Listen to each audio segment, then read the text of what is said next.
The Mutual Broadcasting System, in cooperation with Family Theater Incorporated, presents Laughing into Glory, starring Vincent Price. J. Carrol Naish is your host.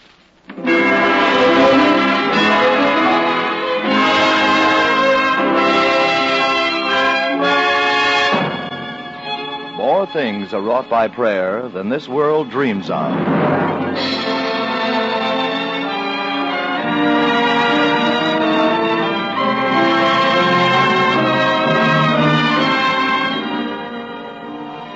Before we bring you tonight's stars and story, I want to thank everyone who has written to Family Theater these past few weeks. Your letters, wonderful letters from all parts of the country, have been a great encouragement to us in Hollywood because through this program, we want to express a conviction that prayer, family prayer, can help keep our families together and happy. Yes, Family Theater is dedicated to your family, to all families, in the hope that they will always be well and happy, and in the hope that your family will pray together, because a family that prays together stays together.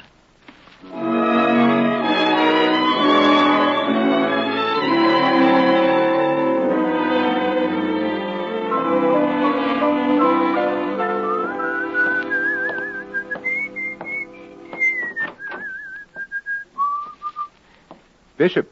Oh, Tom, good morning. Glad you could come. Well, your note sounded urgent. Bad news, Bishop? No, quite the contrary. Sit down. Thank you, Bishop. Tom, you've always thought a great deal of the church here at Croydon, have you not? It has a fine reputation. Yes, the parish is thriving, and the parishioners' generosity is extremely gratifying. Your request for transfer has been received, and I'm happy to say approved. You'll be officially notified next Thursday. Well, may I ask where I'm being sent, Bishop? You're being sent here, Tom. You are Croydon's new pastor. Oh, that's a great honor. Well, now, is that all you have to say? I thought you'd be delighted. Oh, yes, I am, of course, but... But what? Well, leaving Hookertown, Well, Bishop, it's almost like leaving home. Yet you requested a transfer. Yes, I requested it. It was part of a bargain. I'm afraid I don't quite follow you. Well, perhaps I should start from the beginning. Seems like a long time ago. Remember when you assigned me, Bishop? Yes, quite well. You told me not to expect too much. Sometimes a new pastor is not very well received. And that was an understatement. I wasn't received at all. When I walked into Hookertown that summer evening, the streets were deserted. I thought it was strange. It was hardly 7 o'clock, yet there wasn't a soul to be seen. Then suddenly, a booming baritone voice, slightly off-key, shattered the silence. And quite unaccustomed to fear, but of all the most reckless of life or of limb was Abdul Bulbul Amir. Hey, out of my way or I'll bash your brains in. Well, now, Step aside, I said. When they wanted a man to encourage the van, or shout hullabaloo in the rear, or to storm a redoubt, they straightway sent out for Abdul Bulbul Amir. Hey, that's all right. That's fine. You know what I mean? Where'd you learn that? Oh, Abdul's an old friend of mine. He is? Oh, well, you don't say. Well, that's good. You know what I mean? Hey, wait a minute. Where did you meet Abdul? Well, that's rather a long story. You see... Who are you? I'm the new pastor here. Pastor? Yes. Oh. Well, I'm Larry Sloan. You know what I mean? I'm very happy to meet you, Mr. Sloan. Yeah, any friend of yours is a friend of mine. How do you do? How do you do? I'm fine. Hey, you're okay. Thanks. What are you doing out? You shouldn't be outside when I'm on a toot. Everybody keeps away from me. You know what I mean? Well, I was looking for my church. Looking for the church? Oh, I know where it is. We'll go find the little old church. That's what we'll do. I'd appreciate it. That's all right. I'm glad to do it. And I suppose you think I'm a little disreputable. I suppose you think I'm drunk. Well, you're right. I'm petrified. You drink quite a bit, Mr. Sloan? Yeah, all the time. It keeps me from having hangovers. Oh, I see. Yeah, but I can still find that little old church, you know? I know what you mean.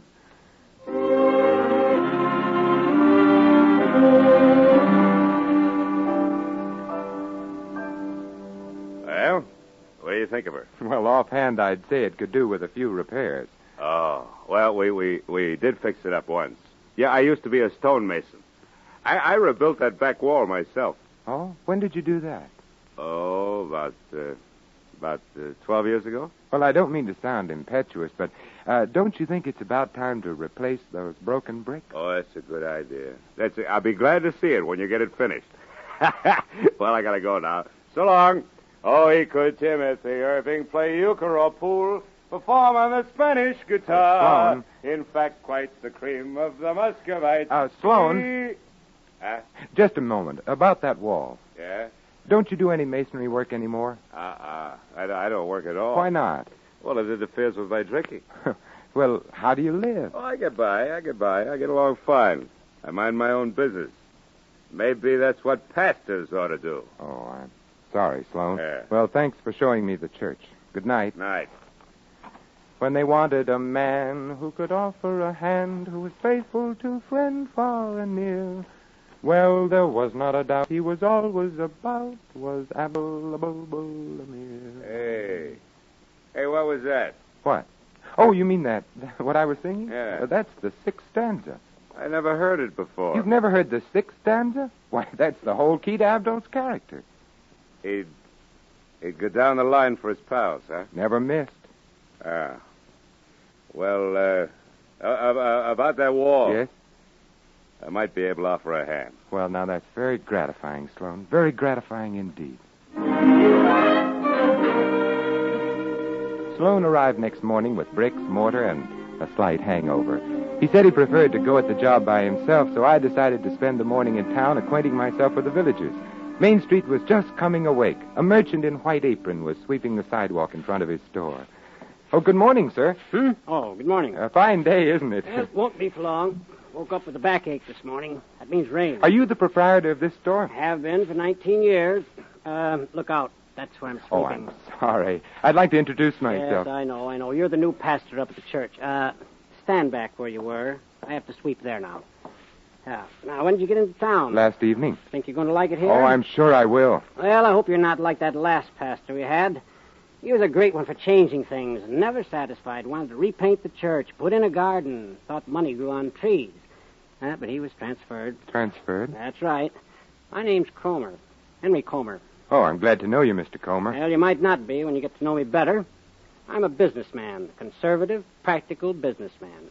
I consider the church my responsibility, and I contribute to its upkeep accordingly. But I don't like extravagance. I think the clergy ought to study a little economics. Yes.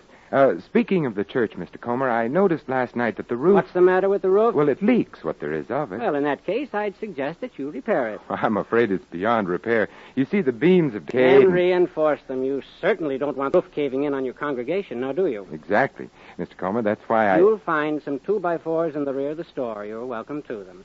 As for nails, I feel it my duty to let you have them at wholesale price.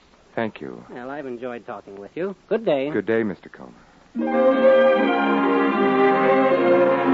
After meeting Mr. Comer, I realized that he could stand a sermon on the virtues of generosity and the joy of giving. Across the street on the same corner was another grocery. A bewhiskered gentleman standing in the doorway motioned to me. Oh, Your Reverence, could I have a word with you? Why, yes, of course. My name is Michael Kane, and I own this shop. I saw you talking with Comer across the street, and I feel I should warn you about the man. Warn me? Indeed, Your Reverence. Comer's a black-hearted tyrant with not an ounce of compassion in his warped soul. I take it you gentlemen are competitors. Competitors? I wouldn't stoop to compete with the likes of him. I run a proper price store, I do, with charge accounts. And Comer trusts no one. So if you're thinking of doing business with him, remember my warning. It'll be pay as you go. Well, Mr. Comer and I weren't discussing his store. We were talking of another matter. Oh, and what might that be? The roof of the church. It's in pretty sorry condition. Perhaps you've noticed. No, I can't say as I have. As a matter of fact, it looked fine the last time I saw it. Oh, we could stand a new one, Mr. Kane. A new roof? Oh, no, I wouldn't advocate that, not at all. It's not so much the money, you understand. It's, well, I better be getting back to my counter. Good day to you, Reverence. Good day, Mr. Kane.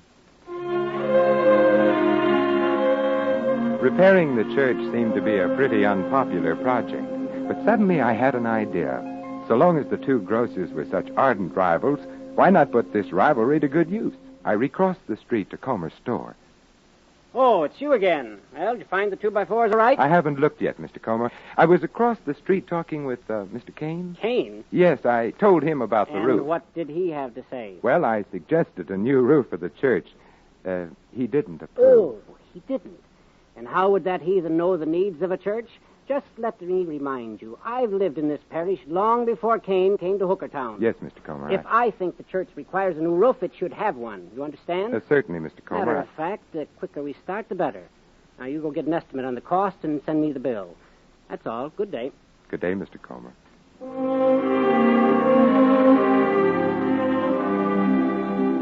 I was on my way back to the church when I noticed some sort of commotion going on in the street. 3 youngsters had another one on the ground and were pounding his head against the curbstone with a great display of enthusiasm. Whoa there. Now, let's break it up. What kind of a fight is this 3 against 1? Here, son. Come on, let's get on. Now, wait. Hold on, boys. Hold on. All right, now, take it easy. They've gone. What's this all about? Here you go. Blow. Now, what's it all about? Oh, they chase me all the time. What for? Oh, 'cause they hate me. Well, why should they hate you? On account of I'm adopted. Oh. What's your name, son? James. James what? Just James. I see. Here, you better brush yourself off. Where do you live, Jimmy? Around. Well, that sounds like an interesting address. You might have a tough time getting your mail. Well, I better go now. Thanks. Oh, that's all right. Maybe you can do the same for me sometime. Oh, well, so long. Oh, just a minute. Huh? I'm going that way, too. Mind if I walk with you? I guess not. If you're going as far as the church, why don't you stop in at the rectory? What for? A glass of milk, Jimmy, nice and cold. Milk? With cookies? Oh, well,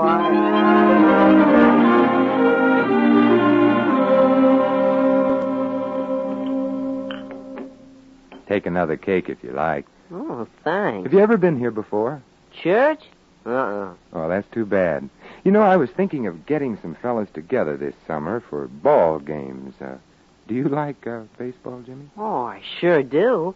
Wait, you gonna have to come to church to play ball? Not necessarily. What's your objection to church?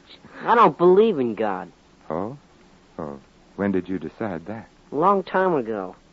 They say there's a God and he looks after people and he helps them out if they pray. Yeah, well, I prayed and it don't work. Well, how do you know it doesn't? Well, I'm still adopted, ain't I? I haven't got my own father and mother, have I? I see. You asked God to straighten out an adoption matter. And he don't do nothing about it. Look, Jimmy, there's a lot of folks asking favors of the Lord, and they keep him pretty busy, believe me. He hears every prayer. But sometimes God doesn't answer them in the way we'd like to have him. You mean he didn't want to help me? Oh, no. I mean that perhaps God wanted you to help yourself. You see, it's this way, Jimmy. Being adopted is really a pretty wonderful thing if you stop and think it over. Now, you take the average baby that's born. His parents have to accept him sight unseen, don't they? I guess so. If they want a boy and get a girl instead, there's nothing they can do about it. No way of sending back for another model.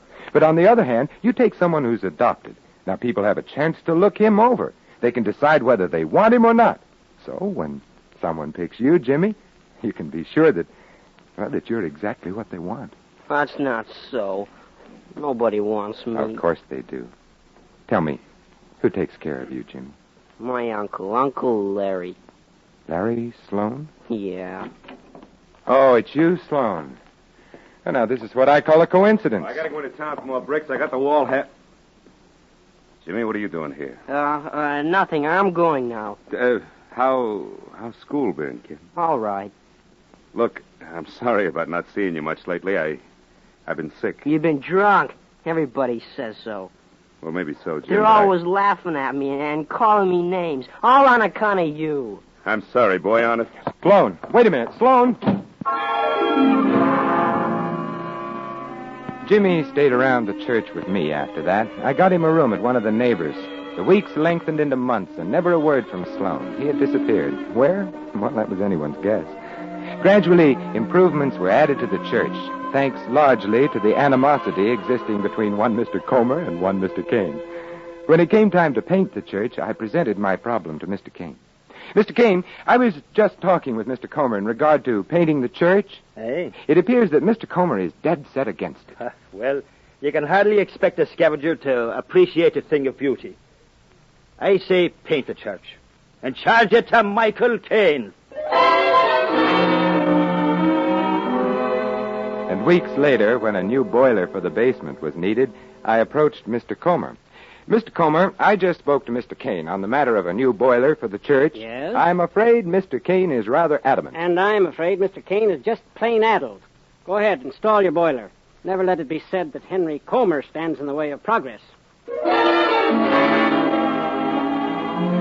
Well, our congregation seemed to grow with the church, and I was able now to devote more time to Jimmy. But all my efforts to help him overcome his sense of inferiority met with very little success.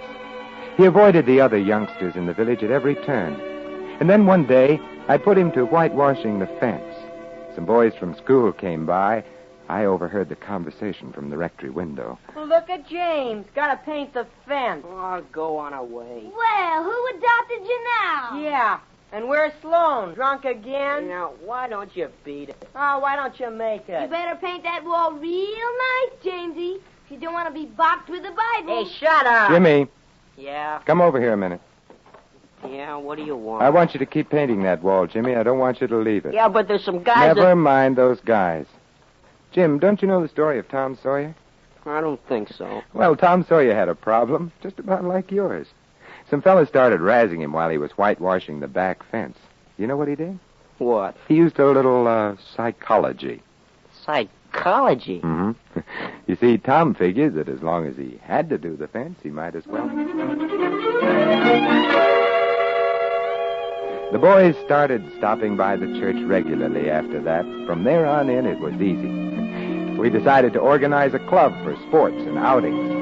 We decided to start off with a football field on the lot behind Mr. Comer's store. Uh-oh. Gee, I'm sorry. I didn't think I could kick that far. All right. Who broke my window? Speak up now. Oh, I'm terribly sorry, Mr. Comer. I'm afraid I'm to blame. Oh, you were the one. Yeah. Kicking a football through people's windows like a common ragamuffin. A man of your station. I can assure you it wasn't intentional, Mr. Comer. I'll assume all responsibility. Oh, is that so? And I suppose you'll assume the bill for the broken window. Well, Just as I thought. Since your first day in this town, you've seemed determined to change things to your satisfaction. I should like to make it clear to you that you are Hooker Town's servant, not its keeper. Frankly, I think you're a born troublemaker. Always have. Now, this particular incident bears me out. Therefore, I'm afraid that I'll be obliged to write to the bishop this week. Good day. Good day, Mr. Comer. Well, Comer didn't waste any time. 2 days later, I received a letter. The bishop would appreciate my paying a call. Come in. Good morning, Bishop. Well, good morning, Tom. Sit down. Thank you. Just a minute, Oh, yes. I have a letter here from a Mr. Comer. Yes, I thought you would. It appears that one Mr. Comer is not entirely satisfied with your presence at Hookertown. I'm aware of that, Bishop. Mr. Comer informs me that you are continually requesting large sums of money. Oh, for church improvements, Bishop. What about the broken window? Just recently, I thought I might organize a boys' club. And during our football scrimmage, one of the lads happened to boot the ball through Mr. Comer's window. Must have been quite a boot. Oh, it was, Bishop. A good 50 yards. How old is the boy? Oh, I'd say he was about 14. Just 14. 50 yards, you say it was? As pretty a spiral kick as you've ever seen, Bishop. Well, now, that's truly a feat. Yeah. You know, kicking was one of my failings in prep school. I could get accuracy, but no distance. I remember one time... I believe it was the Brookfield game. Yes, it was. Yes, we were behind 13-6, and let me see. We were discussing a broken window. Yes, of course. Well, now as pastor of that gang of football players, what do you intend to do about this matter? Well, I can assure Mr. Comer that there will be no recurrence of this unfortunate incident. We've already decided on another vacant lot quite some distance from Mr. Comer's establishment. Yes, that would be more fitting.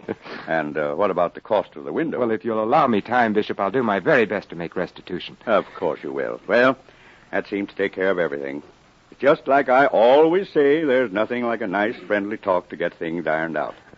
I'll write a letter to Mr. Comer. You know, oil on the turbulent parochial water. Was there something further? No, I guess not, no. Thanks very much for coming. Oh, Tom. Yes, Bishop? Stay a moment, if you please. I'd like to hear more about this lad who can kick a football 50 yards.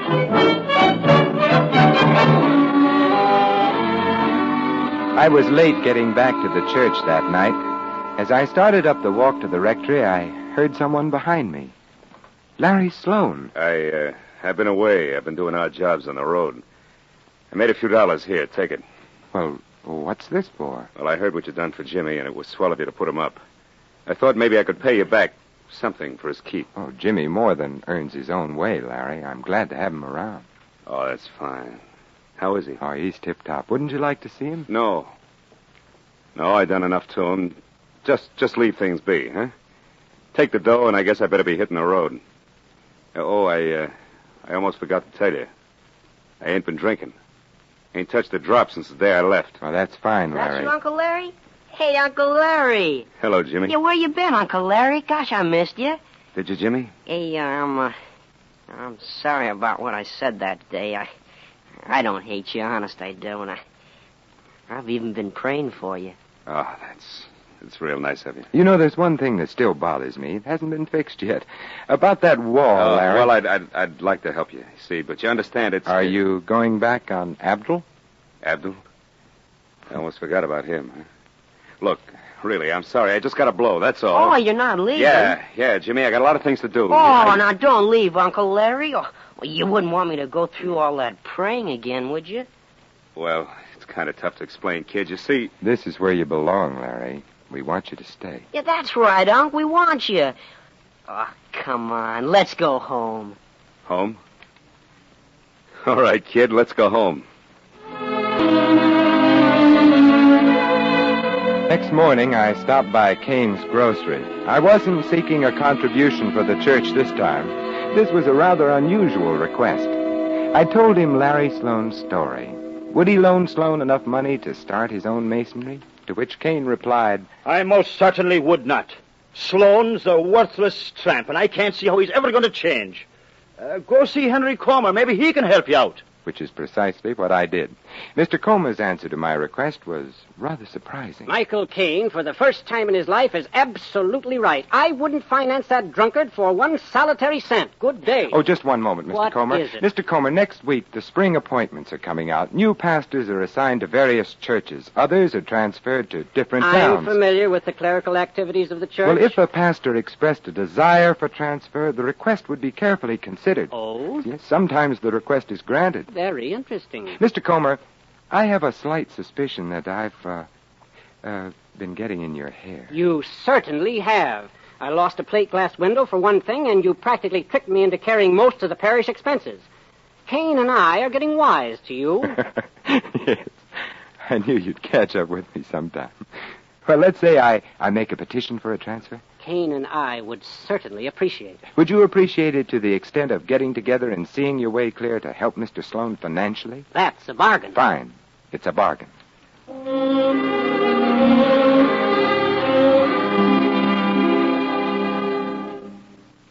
Well, there it is, Bishop. The whole story. So that's the reason you asked for a transfer. A bargain's a bargain. I see. I can understand how you must feel about Hookertown. But that chapter's over, Tom. Time to turn the page. I know, but... Croydon, I wonder if I belong here. The parish is wealthy. These people, they don't have the same problems. People are the same in every place, Tom. Everyone needs the help of God. I hope I'll be worthy, Bishop. Of course you will. And you'll be happy here.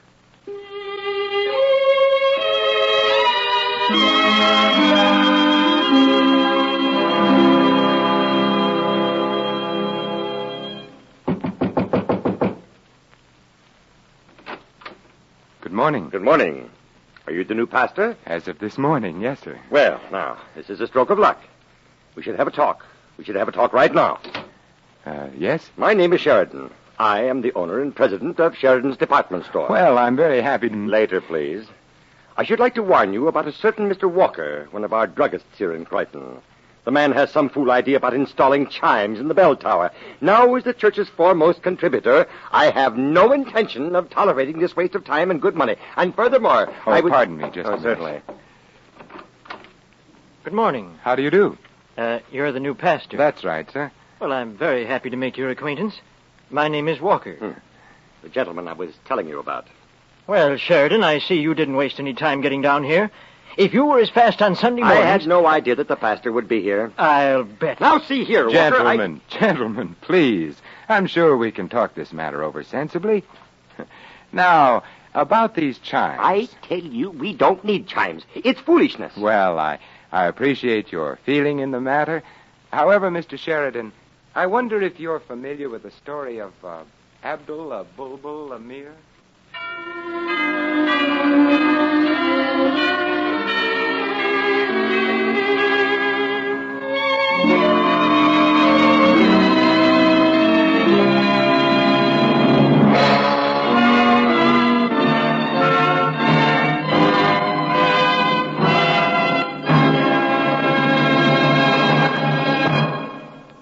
You know, while I listened to Top Man, I got to thinking.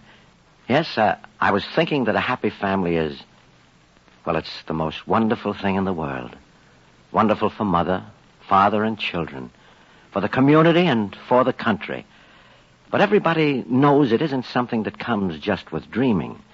It doesn't come even with planning and working hard. No, because maybe you can honestly say you've given everything to make your family happy. You dreamed, you planned, you worked hard to make your home happy. You gave it all you had. But now you feel, well, now you're afraid that your marriage is going on the rocks. You don't know what's going to happen. And you're not only scared for yourself, you're especially scared because of your children. And you're thinking of calling it quits. You've decided that you tried everything and can't make a go of it. But you're wrong. You're dead wrong. Have you tried everything? Have you tried the simplest and most powerful thing? Prayer. Yes, sincere prayer. Have you tried asking God to help you when the job became too big, too tough? He can help you. So say a prayer. And pray together with your family. Because a family that prays together stays together. Now, this is J. Carrol Nash saying good night and God bless you.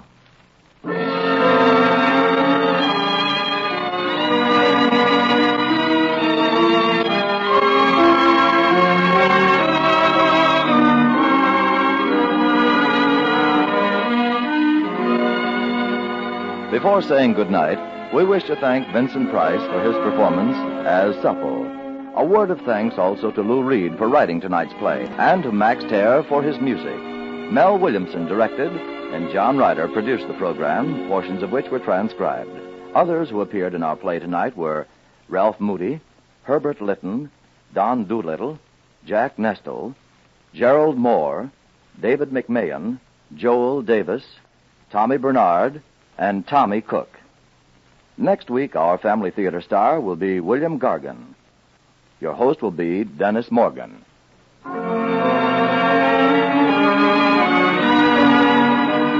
This series of the Family Theater broadcast is made possible by the thousands of you who felt the need for this kind of program, by the Mutual Broadcasting System, which has responded to this need, and by the actors and technicians in the motion picture and radio industries. This program is heard overseas through the facilities of the United States Armed Forces Radio Services. Tony Loprano speaking. This is the Mutual Broadcasting System.